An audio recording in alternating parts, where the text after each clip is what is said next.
Welcome to Redvee TV, supported by A-Star Recruitment for the 2020 season.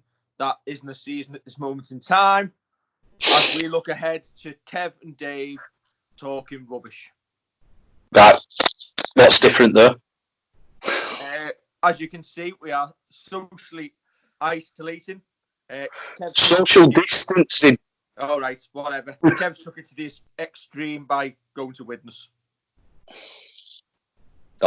Nothing wrong with it. It won't get through the smog. I've seen all these people going out today for fresh air. No chance of it where you are. Oh, not a chance. Not a chance. Oh, sorry. Right. That's the Widnes jokes out the way. Yeah.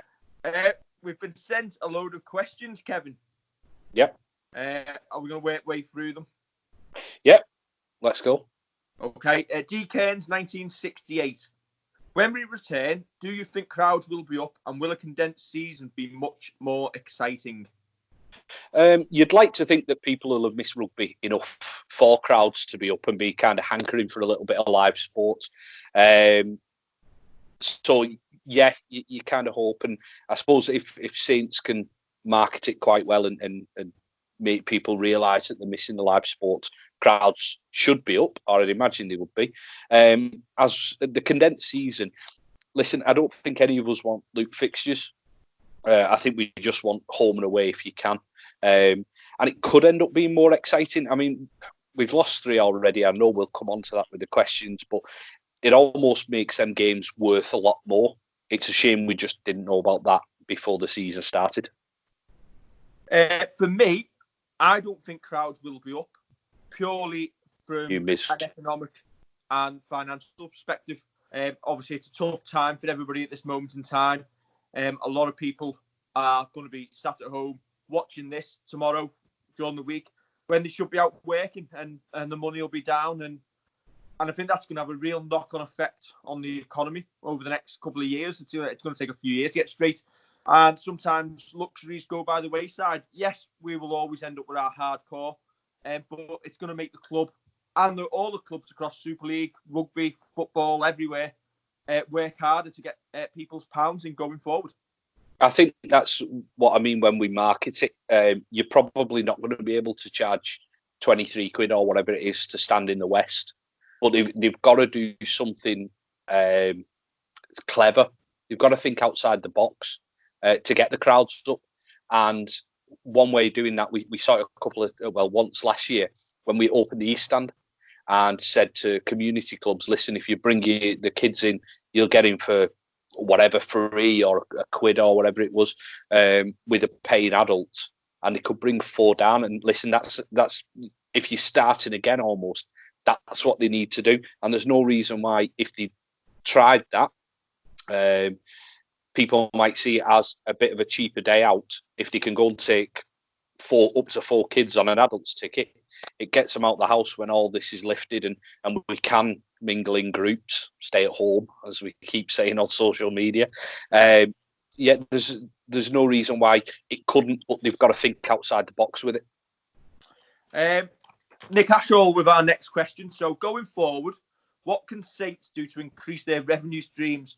For example, I think Older Athletic have a driving school. I was amazed. I've not looked into that, but I hope that's true. I hope Saints launch a driving school. Principal instructor Scott Moore. No, I was just going to make exactly the same joke there. I've stolen your thunder. Again, it's the thinking outside the box. You see Castleford and Wakefield are currently making quite a bit of money by going to the fans and letting them join. I think Castleford have got a club going where it's, I don't know, £18.70 for 19.26. Yeah, is that what it is? £19.26. Yeah. Get Cast TV for 3 months and get a special jersey, which is really good initiative. Yeah, I think so. I think they've got to think outside the box. I know you tweeted from the Redvee account about Union Berlin selling virtual stuff like virtual pints, virtual pies. As well, you said you've not got to queue up then in the West to collect it. I hope they do that on our next supposed home match night, and allow fans who want to give a couple of quid what they would have spent on a beer. I hope the club take that on board, because do you know what? it's free money. Yeah, and that's it. I mean, you look at the stuff the club does anyway. You've got your lottery, you've got your Saints TV. I'd like them to branch out into Saints Radio, because I think Castleford again. I'm sure they charge or they used to at least charge £1.99 for access to Cass Radio, and it literally just had the commentary for one game on it. Yeah. So if you could imagine if Saints had have had Saints Radio the other night for our win at Leeds. Yeah, it's been tremendous. What a win that was. That Luke Thompson length of the field, tell you what, that would have been amazing commentary.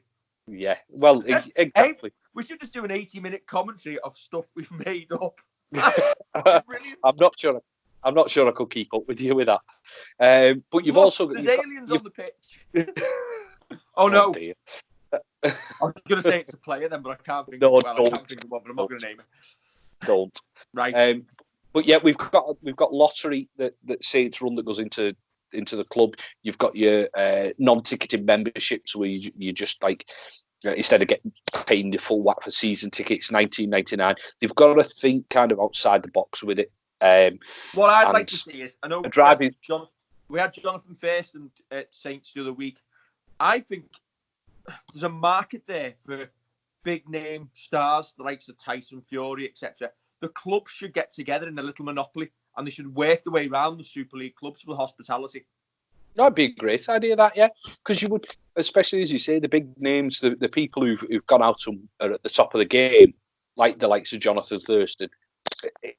How many times are they going to come round? You're going to think it's not going to be that often, so make it that sought after ticket. Yeah, I agree with that.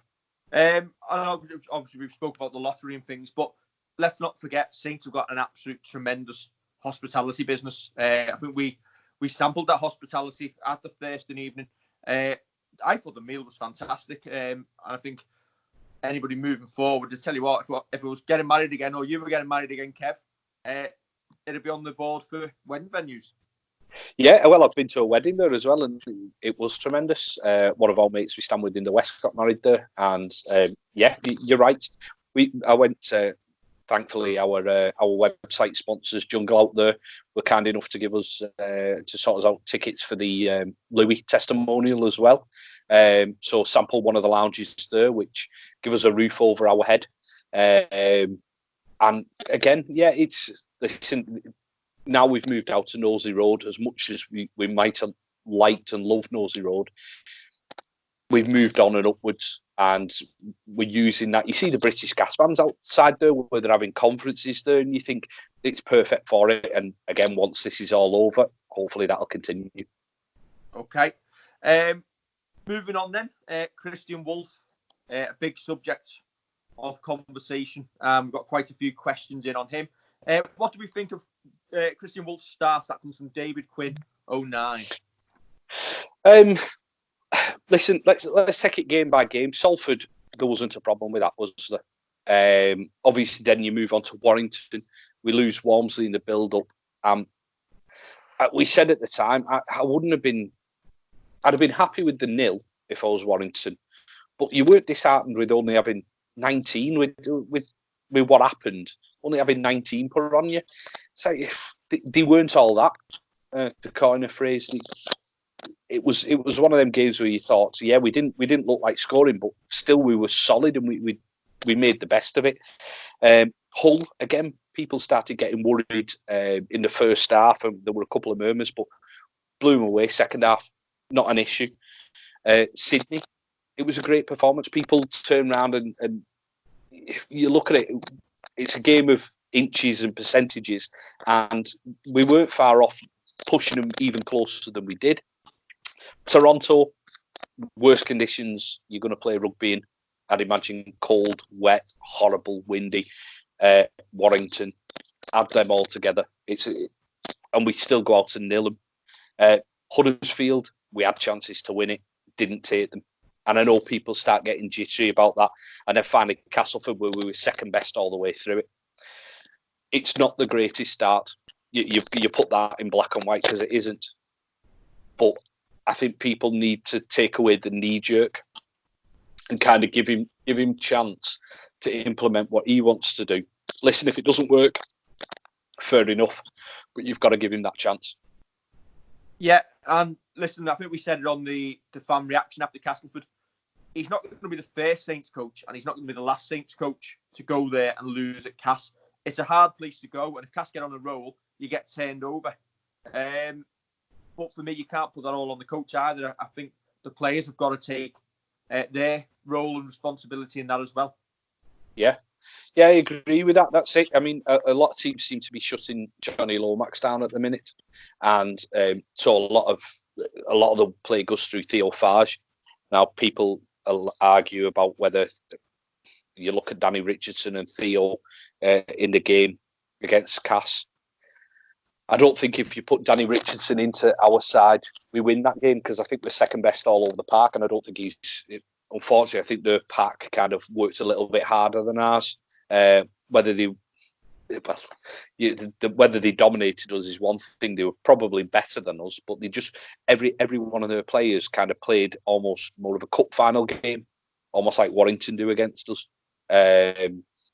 So listen, it's a tough start for him, and he's going to be doing it tough now, because you can't get back on that field and put it right. You've just got to wait it out and see when we restart. I don't think we'll have Mark Purcell back by the time we do. Okay. Yeah, I mean, I think one of the things, just to interrupt you for a change, is that I think people are getting together on Tuesday and having a Skype call, aren't they? To see how the season progresses and see if they can do anything. We'll have to wait and see.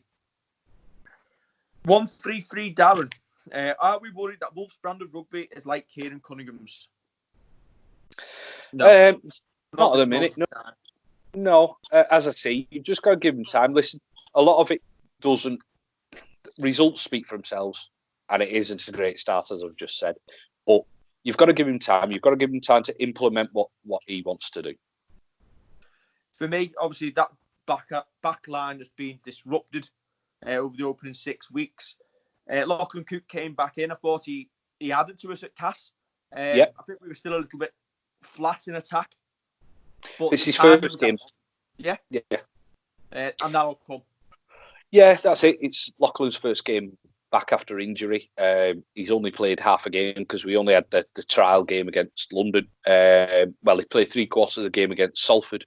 You lose someone like that and then play 3 or 4 different lads at left centre. You lose Regan Grace for a game. All your combinations just aren't clicking. And it's not just your centre wing combination, it's your second row and centre combination won't be quite right. It's Lachlan Cook brings the right hand side into play as well, because we do tend to naturally drift over to that left where Johnny Lomax plays. Is it time to swap him and Fage, move them over to different sides? Don't know. Okay, the next question I'm going to answer. If you disagree with me, let me know. Seamus 1978. Do you see Wolf lasting 10 games? Yes. Undoubtedly. He could lose every game. Well, we played 6 now. He could lose the next 4. He probably wouldn't lose his job. You can't be sacking coaches after 10 games. You just can't. Yeah. First of all, from a financial perspective, you've signed a 2 or 3 year contract. You'd have to pay that off. And then what sort of coach is going to come over from Australia in the future if you know that you have a bad run of games and you lose a few and you're going to get the bullets? You've got to give a coach time. You've got to give him the ability to put his own stamp on things. He'll get, even if he had the most terrible year ever, he would get the entire year. Yeah, and I think, again, this might be something we come to with signings. He's not had a chance because it's a salary cap sport to kind of put his own mark on the squad or turn around and say, listen, I need you to go out and get me a second rower. Whoever Saints then choose to be that second rower, or if he wants another prop. Because there will be big restructuring works, I think, in the pack going into next year. So that's where he might get his stamp on the squad. Okay, Everton 7509 on Twitter.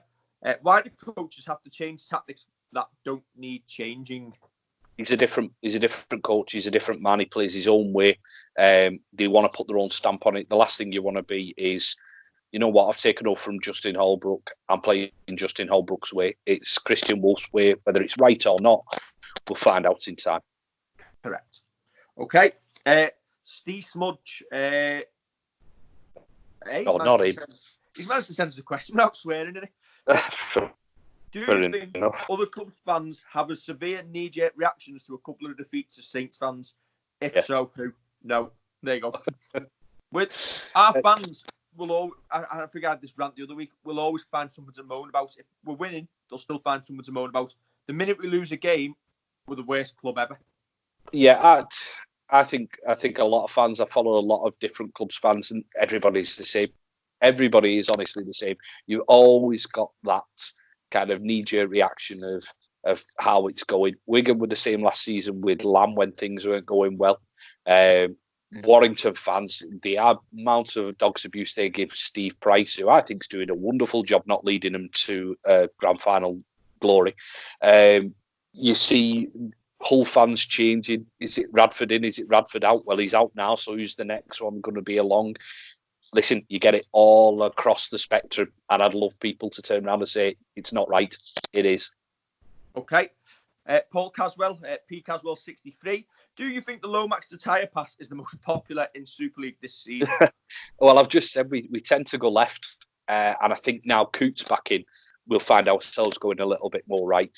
And listen, for me, it's one of those, when it's working, nobody's complaining. It's like last season with the Coote round the back, cut out pass to the winger in.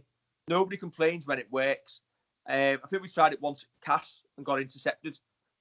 Maybe it is a case of our attack's been found out a little bit for what we did last year. People have watched the video and had a chance to prepare for it. It's now Kristian Woolf's job and the rest of the coaching staff to pick that lock again. Yeah, I agree with that. That's it. You have got to change it. It probably goes back to Everton. What was it? Everton 7509. It goes back to that. You have got to start changing things. So your tactics have got to evolve. You've always just got to keep evolving, because otherwise, if you just play the same way, you go backwards. You get left behind. So you have got to change.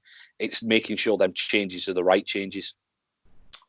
Okay, and that is the end of the first group of questions, Kevin. Good old 18 minutes in. We've still got to go through team selection, the squad, the bests. I think we might get another couple of episodes out of this if people want to carry on watching.